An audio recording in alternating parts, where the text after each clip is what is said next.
Pernah dengar tentang Laksamana Angkatan Laut perempuan pertama di dunia? Nah, selamat datang di paparan kita kali ini. Hari ini kita bakal membedah perjalanan hidup yang luar biasa epik, penuh emosi, dan benar-benar mencengangkan. Kita akan ngebahas sosok pendobrak sejarah, K.M. Malahayati, atau yang lebih dikenal sebagai Laksamana Malahayati. Ini bukan cuma sejarah biasa ya.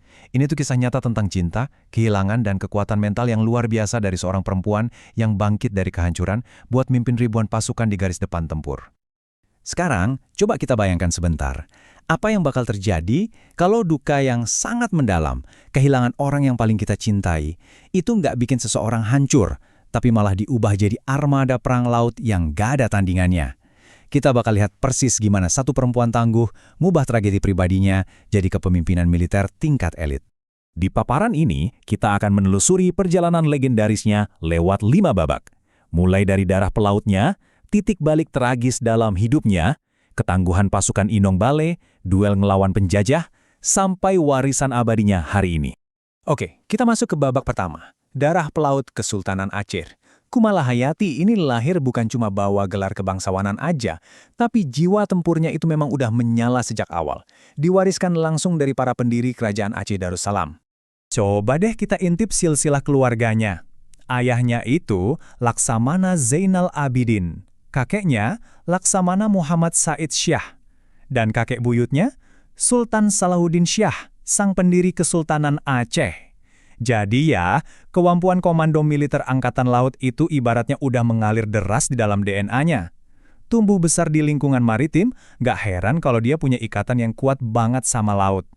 Tapi kerennya, beliau nggak mau cuma nebeng nama besar keluarganya.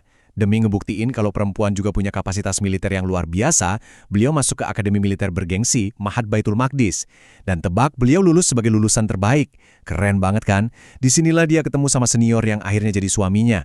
Waktu itu masa depannya kelihatan benar-benar cerah dan sempurna. Sayangnya, masa depan yang cerah itu harus hancur seketika. Di babak kedua ini, kita akan lihat gimana sebuah tragedi mematahkan hatinya dan ngerubah total arah hidupnya. Bayangin kontrasnya, dari seorang lulusan terbaik akademi, istri bahagia dari seorang petinggi istana yang siap ngabdi bareng buat kerajaan, tiba-tiba semuanya berubah. Pertempuran sengit ngelawan Portugis pecah di Teluk Haru. Aceh memang menang, tapi bayarannya mahal banget. Suami Malahayati gugur di medan perang. Tapi disinilah mental bajanya teruji. Alih-alih terpuruk jadi janda yang hancur, dia nyalurin rasa duka yang gak terbayangkan itu jadi ketangguhan mental yang garang abis. Dia bertransformasi jadi komandan angkatan laut yang gak kenal takut. Dia nolak mentah-mentah buat kalah sama kesedihan. Malah rasa sakitnya itu dipakai buat nyiptain sesuatu yang belum pernah dilihat dunia. Ini bawa kita ke babak ketiga, ketangguhan Inong Bale dan bangkitnya Sang Laksamana. Angka ini sungguh luar biasa loh, 2.000.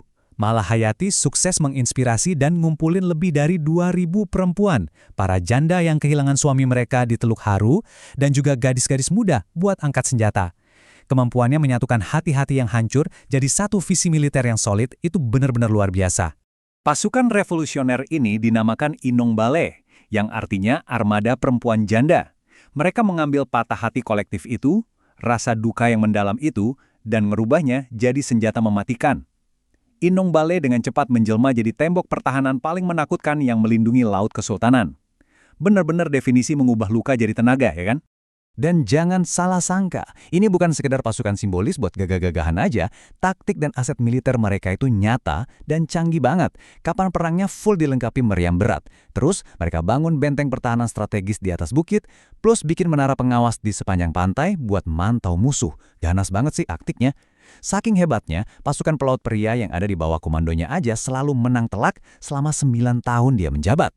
Ujian pamungkas buat kejeniusan militernya datang di babak keempat ini, yaitu ketika penjajah Eropa mulai ngendus potensi rempah-rempah dan mencoba mengeksploitasi tanah air mereka. Eskalasi ketegangannya naik cepet banget. Awalnya, penjelajah Belanda Cornelis de Houtman ditolak masuk di Banten. Terus dia nekat mendarat di Aceh, malah bersekutu sama armada Portugis, dan dengan angkuhnya nyoba maksa monopoli rempah-rempah dengan harga murah. Ya jelas Kesultanan Aceh nggak tinggal diam dong. Mereka langsung melancarkan perlawanan bersenjata yang sengit, dan disinilah Inong Bale melepaskan semua keganasan mereka demi melindungi kedaulatan bangsa. Nah, ketegangan ini memuncak di satu momen yang super epic. Cornelis de Houtman tewas, dan kalian tahu di tangan siapa? Laksamana Malahayati sendiri. Ini bukan sekedar ngasih perintah eksekusi dari jauh loh.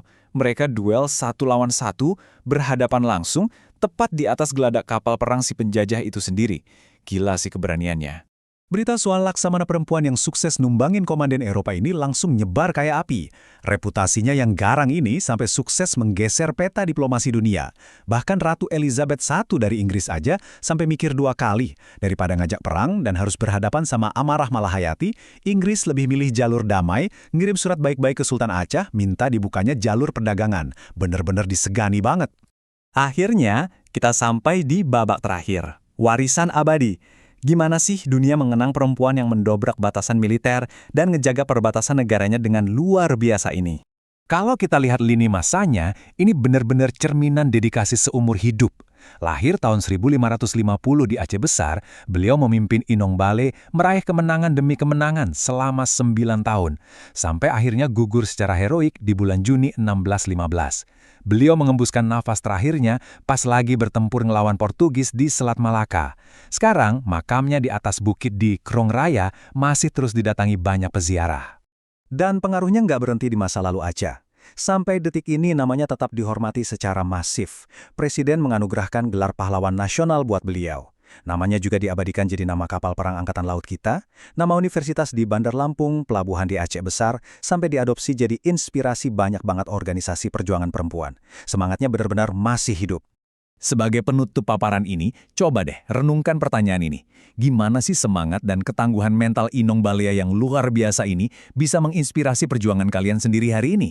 Malahayati udah ngeduktiin kalau dari titik kesedihan yang paling dalam, kita bisa ngebangun benteng yang tak tertembus. Tanyain ke diri kalian, gimana caranya ngubah tantangan atau duka terberat kalian jadi sebuah kemenangan di hidup kalian sendiri? Pasti bisa. Terima kasih udah ngikutin perjalanan seru ini bareng saya.